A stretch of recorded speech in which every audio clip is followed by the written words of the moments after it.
So the next speaker is a great pleasure to have Solange Peters with us.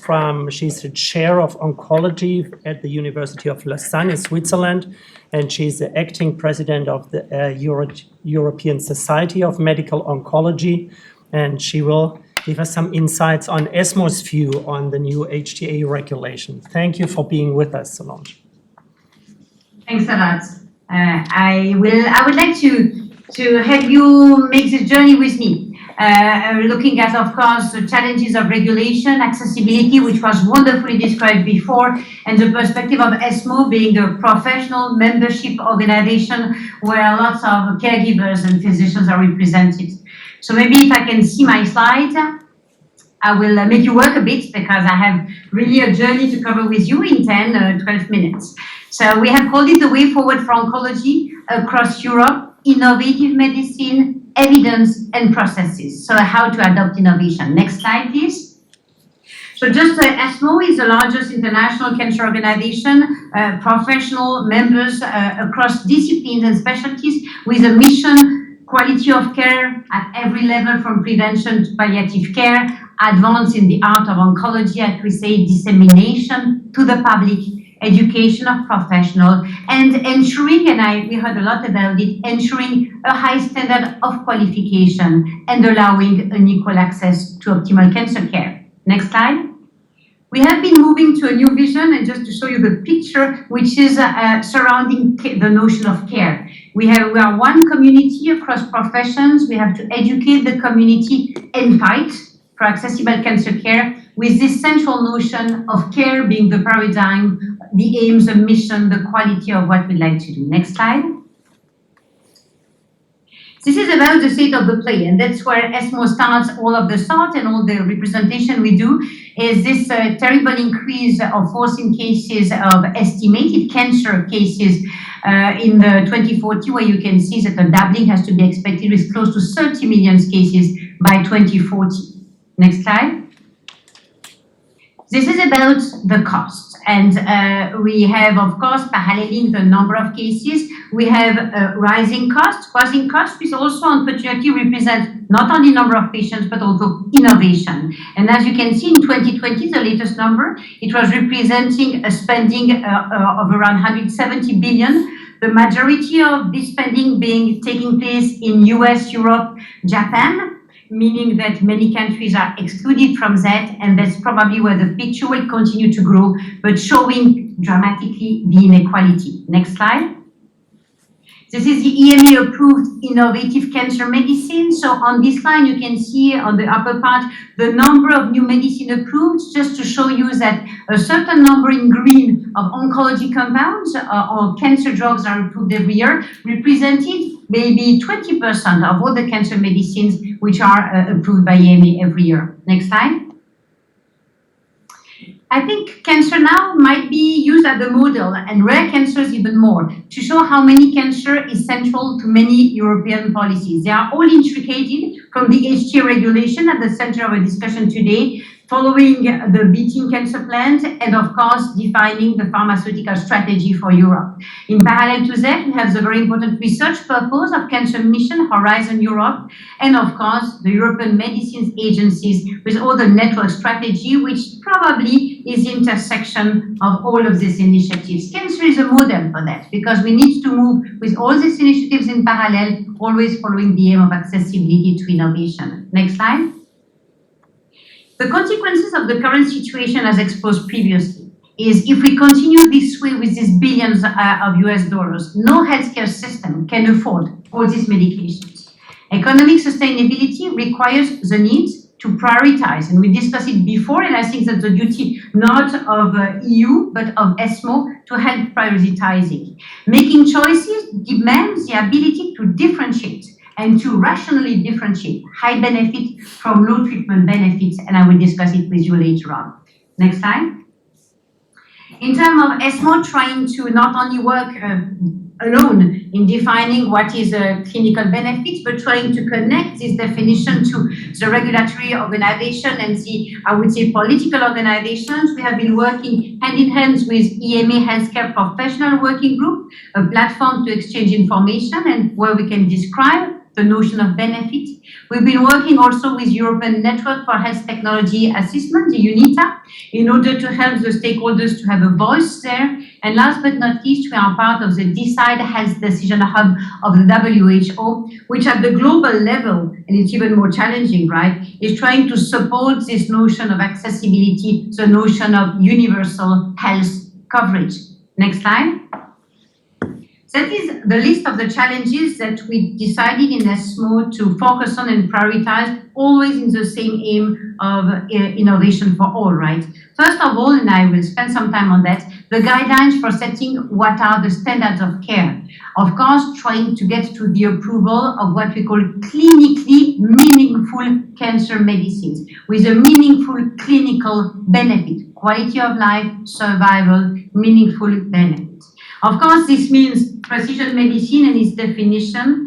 It means innovative research and trial methodologies. It means not forgetting the rare cancers. The more you define the subsets of patients, the more they become small and rare. And of course, maybe in the future, the use of what we call real-world evidence, which makes us gain time and, of course, money in trying to establish the best clinical priorities and strategies. Next slide.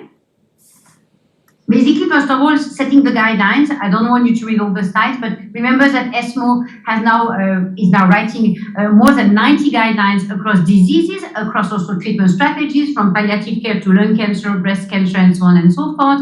They are published in the Annals of Oncology. They are to be found on the ESMO website, and they will very soon become live guidelines, meaning that they will change several times per year in order to accommodate all the innovation. All the proposals and guidelines are accompanied by a level of evidence and a measure, I will discuss it later on the meaningful benefit, the clinical benefits objectively defined to support the decision and the prioritization of regulatory authority, for example. Next slide. So what we think is very important as defining the priority is, first of all, what we call this measure of the benefit. We call it MCBS, the ESMO Magnitude of Clinical Benefit Scale. I will show it to you later on. But of course, at the global level, keep in mind and really have this in memory that we have this WHO model list of essential, you can go to the next slide. We have this the model list of essential medicine. So at the global level, the essential medicine, the one you must have, is being defined by WHO. And very recently, and it's not surprising, WHO has decided to take in this list only the drugs which score very high in our scale of clinical benefit. So only with high magnitude of benefit, a drug can enter the list. So it looks the perfect picture, but it is not. Next slide. This is, for example, what we had in the 22nd list last year of cancer medicines. Some have been accepted for inclusion, and some others we did propose based on the MCBS were rejected. And you look at this list, very important drugs, right? The question is why? Next slide. The reason is that the main reason for rejection was the high cost of the medicines. So suddenly you dissociate it to the clinical benefit, as well as the need for infrastructures and of course money to be able to manage these drugs. So although the medicine had a clinical meaningful benefit, very high, it was impossible to get them on the list. So this highlights the issue of a medicine being clinically meaningful but unaffordable, which limits access to essential care medicine in general. Next slide. This is about MCBS in 2 words for the ones who don't know MCBS. The idea was to develop a validated and reproducible tool to assess a magnitude of clinical benefits, to present it as an unbiased statement to everyone who would need it, and to highlight those treatments which bring substantial improvement as compared to the old-day standard of care. Next slide. If you look how it looks like, it's about curative or non-curative, and in the curative setting, A is the best magnitude, C is the lowest. In the non-curative, 5 is the maximum, 1 is the lowest, and it takes into account survival, long-term survival, PFS, quality of life, and toxicity. And very importantly, it was maybe not mentioned before, the MCBS is increasingly today used in HTA processes. And I have even to say that one day I had the EMA asking me for the score of MCBS before the decision. So this has been recognized internationally and has replaced the scale from the American colleagues. Next slide. If you think about this unaffordable drugs, well, of course, as ESMO, we should also work on the fair pricing. Fair pricing is now being dealt with, as you know, by WHO, trying to define how to calculate what is the fair price of a drug. Working with them, as ESMO, we decided to work on a reimbursement model. And this is a very simple, I would say, representation of reimbursement model. When you have a fair pricing on the left, what we call the value of a drug, which depends on the MCBS, which depends on the health economics parameters, then you probably have not to forget that you will have to adapt this price to the country and regional level. And this is the reimbursement model we are working on with the London School of Economics. I have no problem on my side that a drug will not have the same price in Switzerland as compared to an African country. And that's where the reimbursement model has to encompass this variability, of course, of GDP, but all the other economic parameters of a society. Next slide. This being said, once you have the opportunity to get access to drug, you enter the field of precision oncology. Precision oncology is to be able to give the right drug to the right patient, very often using what we call biomarkers, transfer and qualify a treatment for a single patient. Next slide. So we've been working a lot trying to understand the bottlenecks of precision medicine, and don't read everything, but every little step of trying to associate a patient population with a drug needs a lot of infrastructure and a lot of money to establish, to standardize, to prioritize, to have a scalability outside of my world of academy, and of course, ending with the drug availability. Why do I say that? Next slide. Because unfortunately, the patient advocates have looked at it. And if you think about, for example, biomarkers, which are, you probably have heard about genes which can be mutated. If you look at this assessment of mutations in genes, you can see that many countries in Europe still have absolutely no access to this kind of technology. So you might have wonderful compounds to be accepted by EMA, and even the new techniques to try to get them reimbursed. At the time being, many centers have no access to the characterization of the patient population. And this picture must also change. It's a bottleneck. Next slide.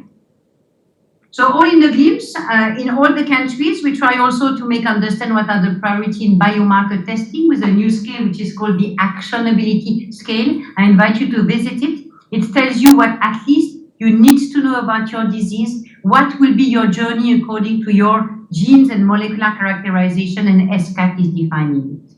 And the next slide should be my last slide. This is about the blueprint of ESMO. Of course, we need to work more on prevention and screening, but this treatment part and survivorship have to be defined through horizontal kind of perspective. You can maybe click once. This is about having a robust and evolving regulatory and policy environment, and that's the topic of today across the 4 topics. We need HTA allowing us to balance and equitably give access to this wonderful innovation. We need harmonized data protection rules. During COVID, we had to suffer quite a lot about these discrepancies and disparities which still remain in Europe. We have to mitigate inexpensive and essential medicine shortages, not to say that that's what is faced now in Ukraine, for example, the shortages of the inexpensive drugs. We need a resilience kind of solution for a strong healthcare workforce that almost crashed during COVID. And last but not least, we have to foster precision medicine and AI, of course, artificial intelligence, in order to help us in making it happen. And with this, I hope you've done the journey with me, and I thank you for your wonderful attention.